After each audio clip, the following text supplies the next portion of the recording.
Wolf. All right, Jack, thank you. One of the angriest exchanges in last night's presidential debate came when Mitt Romney questioned the Obama administration's handling and labeling of the deadly attack in Libya. Watch this.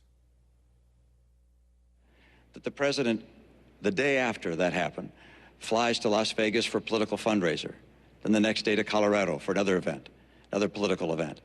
I think these actions taken by a president and a leader have symbolic significance, and perhaps even material significance, in that you'd hope that during that time we could call in the people who were actually eyewitnesses. We've read their accounts now about what happened. It was very clear this was not a demonstration. This was an attack by terrorists. The day after the attack, Governor, I stood in the Rose Garden and I told the American people and the world that we were going to find out exactly what happened, that this was an act of terror, and the suggestion that anybody in my team, whether the Secretary of State, our UN ambassador, anybody on my team would play politics or mislead when we've lost 4 of our own, Governor, is offensive. That's not what we do. That's not what I do as president. That's not what I do as commander-in-chief. Tough words from the president. CNN's intelligence correspondent Suzanne Kelly is here in the Situation Room. Suzanne, you've been digging into this, and walk us through what you're seeing. Right. Well, Wolf, the governor was really trying to tie 2 different things together last night in this Benghazi exchange. 1, whether the attack in Benghazi was launched by terrorists, and 2, whether it was a planned attack. Now, does it matter? Yes, because those 2 issues are at the very heart of how the aftermath of the Benghazi attack has undoubtedly become an act of politics. The day after the September 11th attack that killed Ambassador Christopher Stevens and 3 other Americans, the president referred to it as terrorism.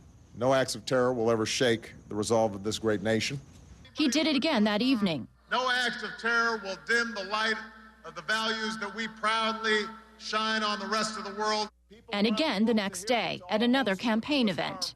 No act of terror will go unpunished. As the president said this, the intelligence community was developing an initial working theory that an anti-Muslim film circulating on the internet may have led to a protest in Benghazi, as it had in Cairo, and the attack may have grown out of that protest. But as this was happening, members of Congress were being briefed as well, and some Republicans had very different ideas about what happened. The attack in Libya appears to be a very coordinated military-style attack. This was not a demonstration gone bad. This was a clear, targeted, planned event.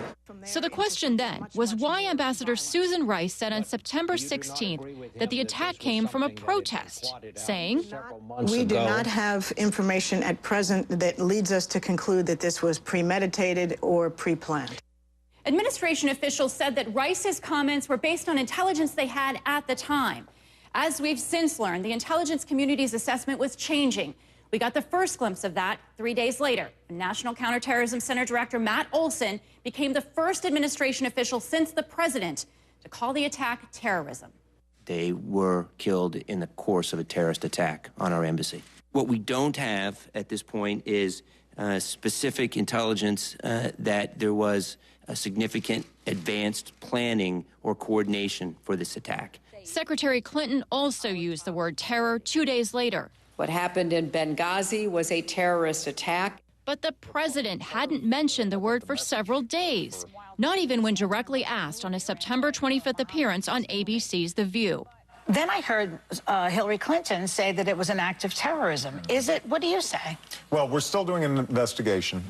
There's no doubt that the kind of weapons that were used, the ongoing assault, that it wasn't just a mob action. And it wasn't until September 27th that the first administration official, Secretary Panetta, said it had become clear that it was a planned attack. So here's what all this back and forth boils down to. 1, whether the president should have said more often in the days after the attack that this was an act of terror. 2, just what does the word planned even mean? Can something be planned 5 minutes before it happens, or does it have to be 5 months? All of the heated back and forth and exchanges over those 2 points, both of which are very open to individual interpretation, both of which help explain just how politics has helped shape this Benghazi conversation, Wolf. We're going to be learning a lot more on this. A lot of stuff is about to come out. I suspect. Suzanne, Yes. thanks very, very much.